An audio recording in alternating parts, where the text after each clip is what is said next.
कार्यक्रम के आयोजकगण, आदरणीय वकील साहब अभिलाषा मौर्य जी और विशेष अतिथि शत्रुघ्न जी और वो तमाम समाज के कार्यकर्ता जो समाज के प्रति चिंतनशील हैं, समाज की पीड़ा को महसूस करते हैं और दिन रात इस बात के मंथन में लगे रहते हैं कि इस समाज की पीड़ा को कैसे दूर किया जाए। तो धन्य हैं वे लोग जो अपने समाज में जन्मे हैं और उसके दुख दर्द को ठीक उसी तरह से महसूस करते हैं जिस प्रकार से वह दुख, वह पीड़ा उन्हें हो रही हो। ऐसा ही संदेश आज से 2600 साल पहले तथागत बुद्ध ने दिया। तथागत बुद्ध ने इस भूमि को करुणा का संदेश दिया।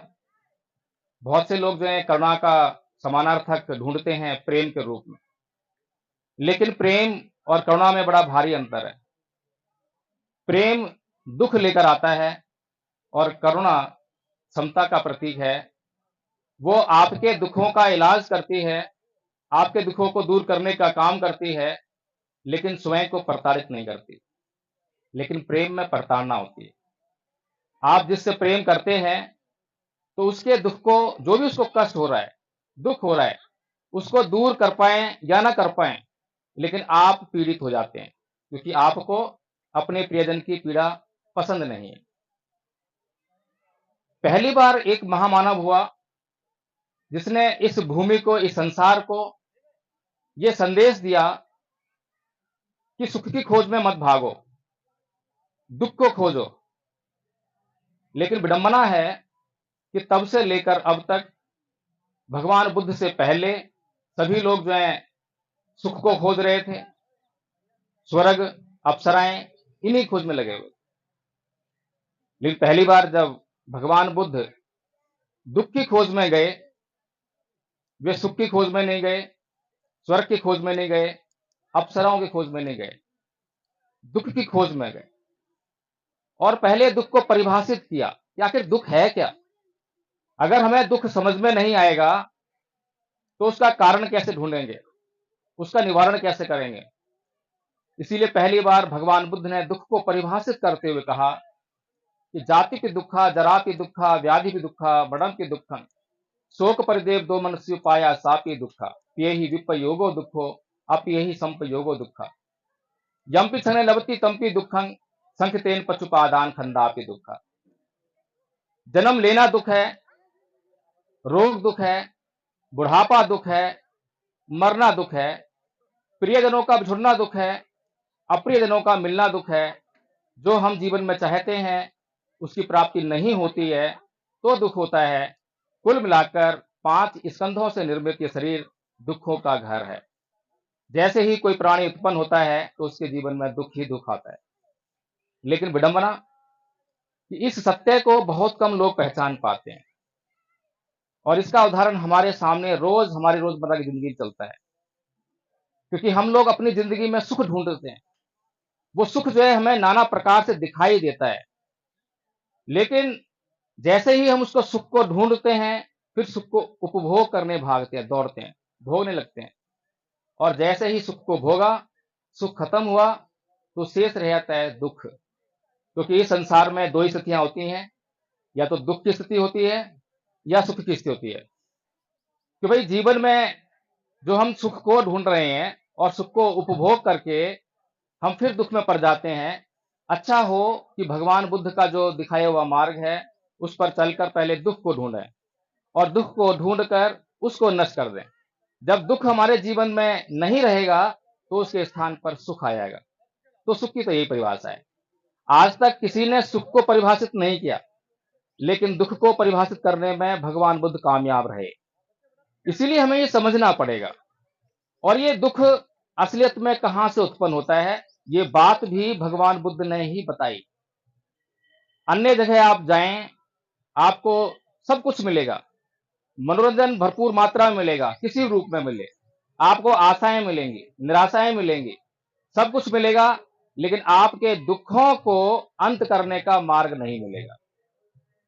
क्योंकि भगवान बुद्ध जो बताना चाह रहे हैं कि ये जीवन अगर उत्पन्न हो रहा है और जीवन के उत्पन्न होते ही दुख मिल रहा है, तो इसका मतलब यह है कि हमें इस जीवन के बारे में सोचना पड़ेगा कि क्या हमें इस जीवन की आवश्यकता है?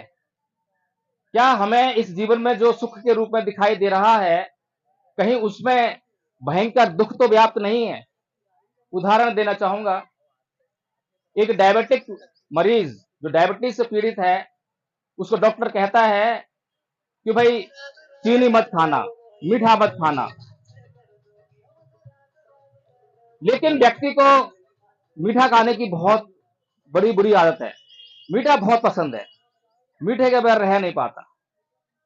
किसी और डॉक्टर के पास जाता है, वो डॉक्टर समझ जाता है कि इसको जो है मीठा खाने की बहुत बुरी आदत है, मीठा इसको बहुत पसंद है।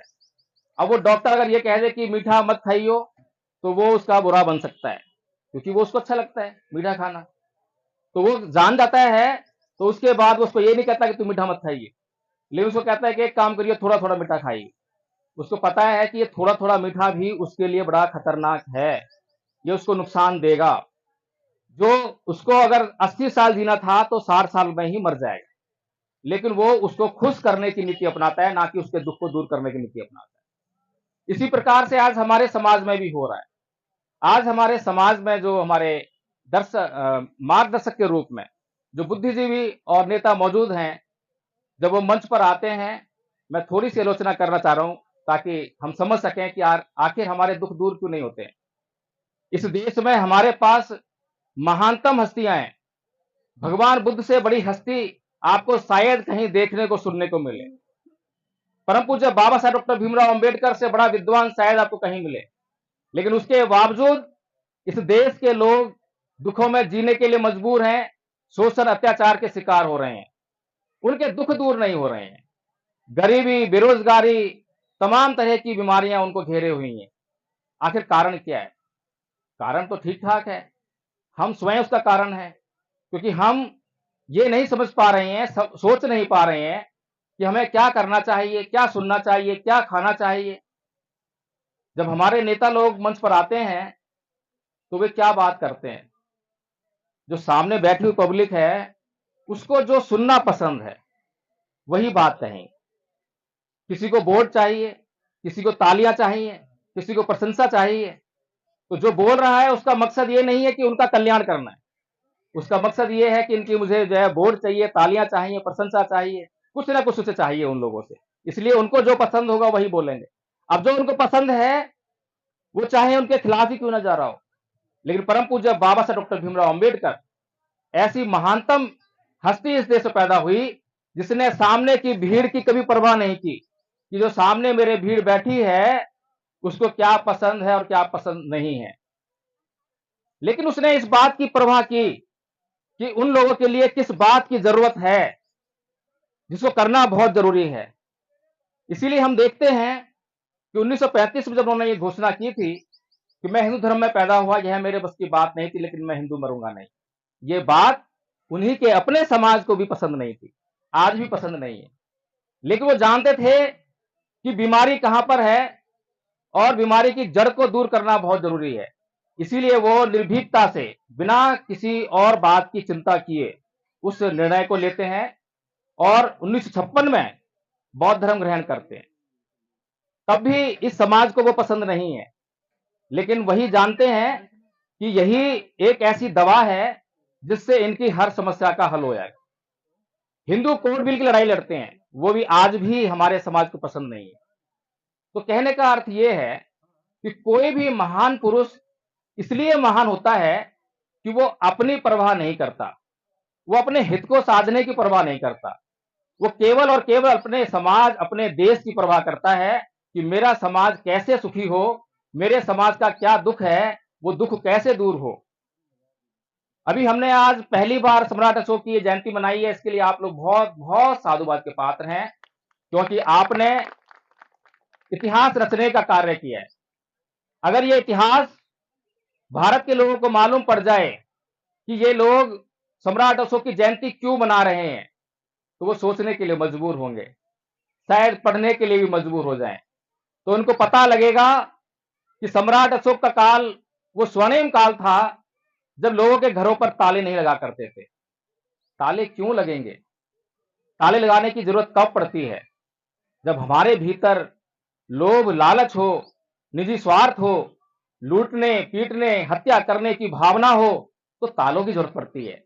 लेकिन जब यह भावना शुद्ध हो जाए, चित्त की शुद्धता प्राप्त हो जाए, तो फिर किसी ताले की आवश्यकता नहीं पड़ती है। महानतम सम्राट, चक्रवर्ती सम्राट अशोक ने भगवान बुद्ध के धम्म को ग्रहण किया, और भगवान बुद्ध के धम्म को ग्रहण करने के बाद जब उन्होंने इसका प्रचार प्रसार किया, तब की जनता ने बुद्ध के धम्म को मनोसात किया, अपने जीवन में धारण किया। और जब अपने जीवन में धारण कर लिया, तो उनके मन में किसी के प्रति कोई द्वेष नहीं है, घृणा नहीं है, हिंसा नहीं, मैत्री है, करुणा है, दूसरों के कल्याण की भावना है। तो इसलिए अगर भारत के लोग इस जयंती के बारे में देखेंगे, सुनेंगे, पढ़ेंगे, सम्राट अशोक के उस काल के बारे में जानेंगे, तो निश्चित तौर पर उसी राह पर चलने के लिए अपने आप को प्रेरित कर पाएंगे, जिस राह पर किसी समय सम्राट अशोक चले, और उन्होंने हथियार को गिराने के बाद भी देश की सीमाओं का विस्तार किया। पहली बार हुआ, इतिहास में पहली बार ऐसा हुआ कि बिना हथियार के लोगों ने सीमाओं का विस्तार किया। अभी बहुत से लोग सोच रहे होंगे ऐसा कैसे संभव है? संभव है भाई। मेरे राज्य में जो भी संसाधन है, मेरे राज्य में खाद्यान्न की भरमार है, सब कुछ ठीक ठाक है। पड़ोसी राज्य में कमी आ गई, अकाल पड़ गया। अगर मैं भगवान बुद्ध के धम्म का मानने वाला हूं, चलने वाला हूं, तो मेरे भीतर करुणा जागेगी। मैं उसके कहने से पहले, उसके पीड़ित होने से पहले जो मेरे पास है उसको लेकर पहुंच जाऊंगा कि भाई ये लीजिए, आपको समस्या नहीं होनी चाहिए। जब मैं ऐसा करूंगा तो क्या वो सीमा सीमा रह जाएगी? वो सीमा का मतलब क्या रह जाएगा? इस प्रकार से सम्राट अशोक ने अपने समय में इस धम्म का अनुसरण करते हुए अपनी सीमाओं का विस्तार किया। लेकिन एक चिंता का विषय भी है। चिंता का विषय यह है कि 1956 के बाद यह कारवां शुरू हुआ। अगर परम पूज्य बाबा साहेब डॉक्टर भीमराव अंबेडकर इस भूमि पर उत्पन्न ना हुए होते, ना तो हमें बुद्ध के बारे में पता लगता, और ना ही सम्राट अशोक के बारे में शायद पता लग पाता। महत्वपूर्ण कड़ी अगर हैं तो वो परम पूज्य बाबा साहेब डॉक्टर भीमराव अंबेडकर हैं। इसलिए हमें नहीं भूलना चाहिए।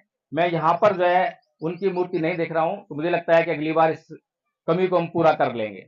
हमें संकोच नहीं करना चाहिए। जिस व्यक्ति ने भी इस देश के लिए, इस दुनिया के लिए महानतम कार्य किए हैं, त्याग किया है, समर्पण किया है, बलिदान किया है, उन्हें हमें याद करने में जरा सा भी संकोच नहीं करना चाहिए। वो किसी जाति, किसी धर्म से बंधे हुए नहीं होते हैं, कोई सीमा उन्हें नहीं बांधती है। उनकी महानता पूरी दुनिया के लिए होती है। लेकिन 1956 से जो कार्य शुरू हुआ और आज तक जो है पूरा नहीं हो रहा है।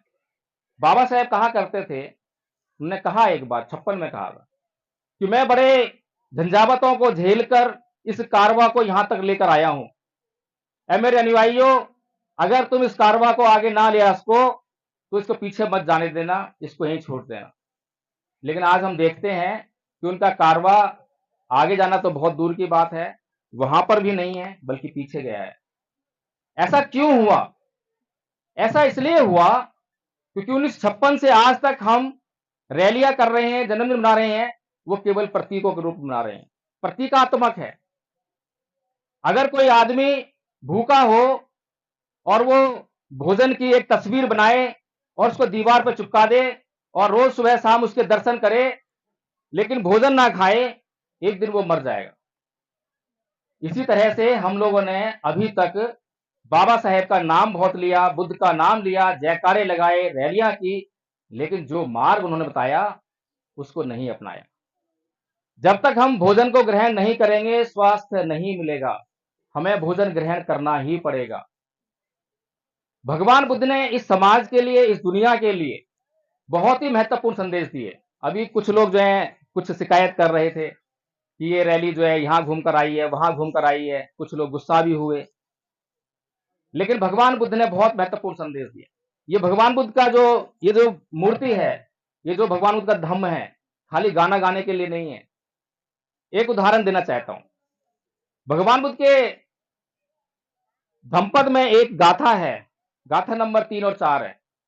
अकोछि मंग अवधि मंग अजिनी मंग हासी में ये चेतंग उपनहंती बेरंग केसंग न सम्मति।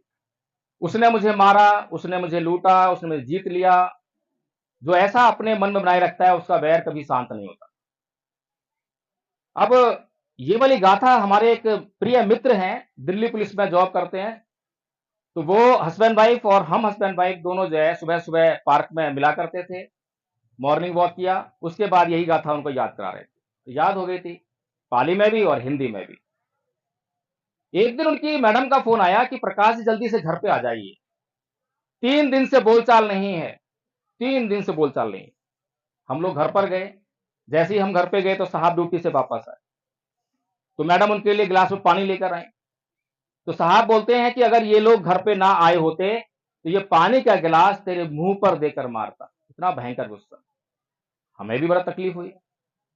मैंने उनसे पूछा कि आदरणीय जी ये बताइए कि हम हर रोज एक गाथा याद करते हैं, उसका मतलब क्या है?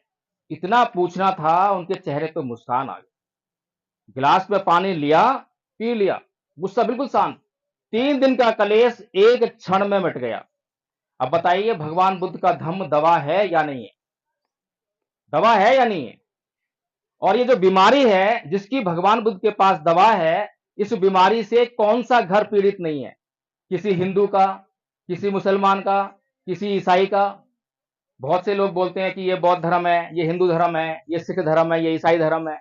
अरे नहीं भाई, ये तो आप लोगों ने वर्ग बना दिए। लेकिन भगवान बुद्ध की वाणी को आप पढ़िए, उसको सुनिए, समझिए, पता लगेगा कि भगवान बुद्ध की बातें हर किसी पर अप्लाई होती हैं। बेशक हिंदू धर्म जो है हिंदू ही लोगों पर अप्लाई होता हो, मुसलमानों का धर्म मुस्लिम लोगों पर ही अप्लाई होता हो, ईसाइयों का धर्म जो है ईसाइयों पर ही अप्लाई होता हो, लेकिन भगवान बुद्ध का धर्म जो है प्रत्येक व्यक्ति पर अप्लाई होता है। उसी तरह से अप्लाई होता है जैसे कि कोई भोजन किसी भूखे के लिए अप्लाई होता है। अगर भूखा भोजन नहीं खाएगा तो भूखा मर जाएगा। ऐसे ही अगर भगवान बुद्ध की बातों को अपने जीवन में धारण नहीं करेंगे तो इसी प्रकार से हमारे चित्त जो है गाली गलौज, द्वेष, घृणा, हिंसा से पीड़ित रहेंगे। ये द्वेष, ये घृणा, ये हिंसा इसलिए नहीं मिट रही है क्योंकि भगवान बुद्ध को इस देश में उचित स्थान नहीं मिला। इसीलिए आज मैंने पहले कहा कि ये आज ऐतिहासिक कार्य हुआ है। ये ऐतिहासिक कार्य इसलिए हुआ है कि जो कारवा परम पूज्य बाबा साहब डॉक्टर भीमराव अंबेडकर ने 1956 में शुरू किया था, उसको आप लोग जो है परिणत तक लेकर जाएंगे और इस देश को पुनः बुद्ध के विचारों से ओत-प्रोत करके इस देश के लोगों का कल्याण करने का भारी भरकम कार्य करेंगे। ऐसा मैं मानता हूं क्योंकि आप सभी लोग जो है समाज के प्रति चिंतक हैं, चिंतनशील हैं, चिंता करते हैं और इसीलिए आज जो है आप सम्राट अशोक की जयंती मनाने के लिए यहाँ पर एकत्रित हुए हैं। इसीलिए मैं आप के सामने जो है अपनी बातों को इन्हीं शब्दों के साथ समाप्त करता हूं। जय भीम, नमो बुद्धाय।